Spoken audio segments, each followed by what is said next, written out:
Sejam bem-vindos, meus irmãos, para mais um estudo da Palavra de Deus.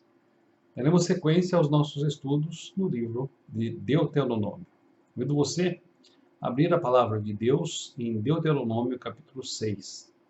Vamos fazer a leitura dos versículos 20 ao 26. Quando teu filho no futuro te perguntar, dizendo: que significam os testemunhos, os estatutos e os juízos que o Senhor nosso Deus vos ordenou? Então dirás a teu filho: éramos servos de Faraó, no Egito. Porém o Senhor de lá nos tirou com poderosa mão. Aos nossos olhos fez o Senhor sinais e maravilhas, grandes e terríveis, contra o Egito e contra Faraó e toda a sua casa. E dali nos tirou, para nos levar e nos dar a terra que sob juramento prometeu a nossos pais.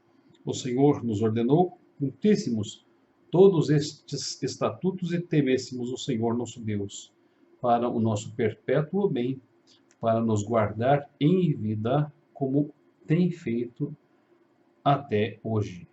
Será por nós justiça, quando tivermos cuidado de cumprir todos estes mandamentos perante o Senhor, nosso Deus, como Deus nos tem ordenado. Convido você a ter em mãos um caderno e uma caneta para fazer anotações e para, a partir deste estudo bíblico, se aprofundar no conhecimento da palavra de Deus e no conhecimento deste texto. Nosso tema, neste e no próximo estudo bíblico, será testemunho e compromisso. Nas nossas considerações iniciais, nós gostaríamos de trazer alguns questionamentos. Se você, meu querido irmão, irmã, ouvinte, pudesse deixar ao seu filho um grande tesouro, que tesouro você deixaria? Se você pudesse legar a ele um bem que o beneficiasse imensamente nesta vida e que o beneficiasse na vida vindoura, que bem você deixaria? Alguns afirmam que deixariam muitas propriedades, pois assim poderiam garantir estabilidade e tranquilidade financeira aos seus descendentes. Outros afirmam que os deixariam formados com uma boa faculdade, pois assim eles teriam melhores condições de se inserir no mundo do trabalho e de realizar por si mesmos as suas próprias conquistas.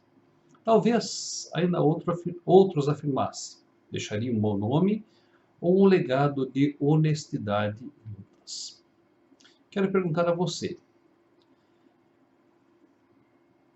analisando a sua relação com o seu filho, analisando a sua relação com a sua filha, como você tem planejado o futuro de cada um deles?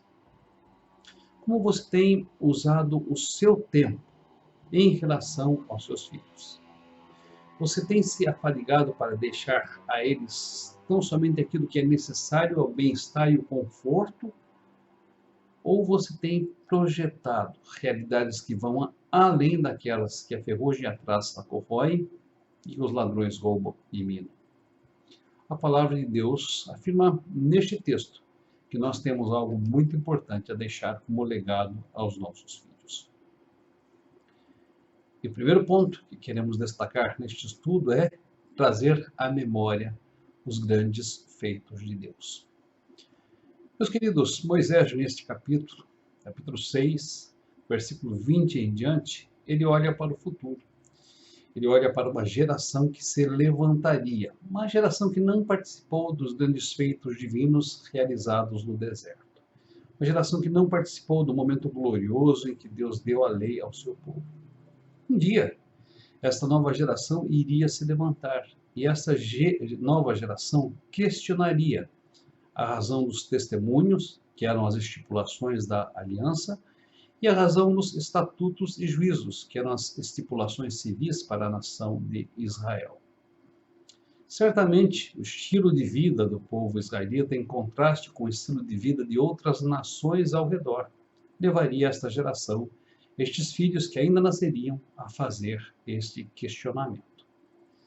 Que resposta os israelitas deveriam dar segundo Moisés? Eles deveriam dar nada mais, nada menos que o seu testemunho. Eles deveriam trazer à memória dos seus filhos os grandes feitos de Deus. Literalmente o texto nos diz: éramos servos de Faraó no Egito, porém o Senhor de lá nos tirou com poderosa mão. Aos nossos olhos fez o Senhor sinais e maravilhas, grandes e terríveis, contra o Egito, contra Faraó e contra toda a sua casa. Dali nos tirou o Senhor, nosso Deus, para nos levar a uma terra que sob juramento prometeu aos nossos pais. O Senhor nos ordenou que cumpríssemos todos estes estatutos e temêssemos ao Senhor nosso Deus, para o nosso perpétuo bem, para nos guardar em vida como tem feito até hoje. Será por nossa justiça quando tivermos o cuidado de cumprir todos estes mandamentos perante o Senhor nosso Deus, como nos tem ordenado. Deuteronômio capítulo 6, versículos 20 a 28. Há um texto correlato a este, que se encontra no Salmo 78, versículos 3 e 4. Convido você a conferir. Diz-nos este texto: o que ouvimos e aprendemos, o que nos contaram os nossos pais, não o encobriremos aos seus filhos. Contaremos à vindoura geração os louvores do Senhor e o seu poder e as maravilhas que fez. Um pouco antes, ainda neste capítulo 6 de Deuteronômio, Moisés determina o seguinte aos israelitas: estas palavras que hoje te ordeno estarão no teu coração, e tu as inculcarás aos teus filhos, e delas falarás, assentado em tua casa, andando pelo caminho, ao deitar-te e ao levantar-te. Também as atarás como sinal na tua mão, e serão como frontal nas tuas portas, por frontal entre os teus olhos, e as escreverás nos umbrais de tua casa e nas tuas portas. Confira Deuteronômio capítulo 6, versículos 6 a 9. Meus queridos, recentemente eu ouvi uma mensagem que me chamou muito a atenção. Esta mensagem fazia uma comparação entre os filhos dos muçulmanos e os filhos dos cristãos. Segundo o preletor, os filhos dos muçulmanos saem do seu país de origem, permanecem por cerca de 10 anos em países europeus, e ali nos países europeus fazem graduação, fazem mestrado, fazem doutorado, fazem pós-doutorado. Porém, nesses 10 anos que permanecem fora, não esquecem da sua religião, não esquecem dos seus valores, não esquecem dos seus princípios. Quando voltam para o seu país de origem, além de todo o conhecimento técnico e conhecimento científico, levam também a sua fé. Mas, por outro lado, os filhos dos cristãos, muitas vezes quando se matriculam numa faculdade, passados cerca de 6 meses de contato com uma ideologia diferente, com valores diferentes, eles abandonam sua fé e os seus princípios. Então vem a questão: por quê? A resposta a esta pergunta não é simples, mas eu gostaria de convidá-los a pensar em alguns pontos importantes estabelecidos neste texto, como parte da resposta a essa pergunta, a esta indagação. Primeiro princípio: nossos princípios e nossos valores devem ser ensinados aos nossos filhos pela autoridade do nosso exemplo. O nosso testemunho pessoal de redenção, de conversão, de comunhão e de intimidade com o Senhor deve sempre falar mais alto. Por isso o texto nos diz: estas palavras que hoje te ordeno estarão no teu coração. No teu coração, pai. No teu coração, mãe. O segundo princípio: os princípios e valores devem ser ensinados pela ação. Uma ação contínua, uma ação perseverante, uma ação persistente, uma ação intensa. Por que não dizer uma ação massiva? O texto nos diz: assentado em tua casa, andando pelo caminho, ao se deitar e ao se levantar. ensine os teus filhos diuturnamente os princípios, os valores, os mandamentos, os estatutos e juízos da palavra de Deus. O terceiro princípio: os princípios e valores devem ser evidenciados nas atitudes tomadas. Devem ser o sinal da nossa mão ou o sinal das nossas ações. Deve ser também o frontal dos nossos olhos, ou seja, aquilo em que nós projetamos as nossas conquistas, aquilo em que nós projetamos tudo quanto nós realizamos. E devem ser referenciais para a nossa casa, para tudo que entra e para tudo que sai da nossa casa. Devem estar nos umbrais da nossa casa. Um quarto princípio: os princípios e valores devem ser ensinados através da autoridade do acompanhamento.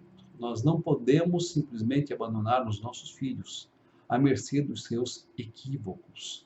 Nós devemos, com mansidão, mas com firmeza, confrontá-los com amor e com seriedade, no temor do Senhor.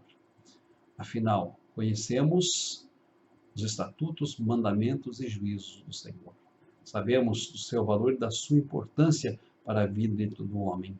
Sabemos que é impossível alguém ser bem-sucedido, contrariando as leis universais que Deus estabeleceu para o seu bem-estar.